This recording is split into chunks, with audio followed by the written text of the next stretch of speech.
দোকানে কলা ঝুলছে, বিক্রি করবে, একটা কলার দাম 5 টাকা, করুন বলুন বলুন 5 টাকা।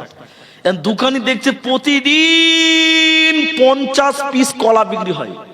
দোকানি একদিন ভাবছে, শালা যেই কলা কিনছে তো চোকাটা ছিলে ফেলে দিয়ে খেছে, এক ফালতু ঝামেলা। তো কলা যদি আমি নিজেই ছিলে রেখে দিই তো আরো ভালো চলবে। কি বলছেন?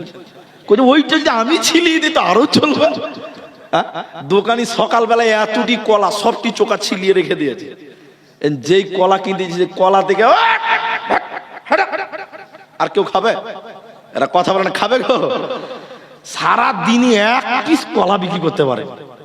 2 দিন হয়ে গেছে, মাল আর ভালো থাকবে না, খারাপ হয়ে যাবে। ছিলা জিনিস কতদিন থাকবে বাবু? নোংরা। পরের দিন একটা ভিখারি এসে দোকানে, ভিখারিকে টাকা দেওয়ার আগে দোকানি বলছে তোকে 10 টাকা দিব, মালটিকে ফেলে আয় যা।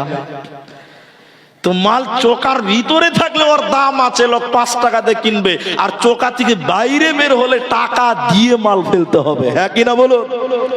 তো মেয়েরা পর্দায় থাকলে তার মূল্য আছে, ছেলেরা মোহর দিয়ে বিয়ে করবে।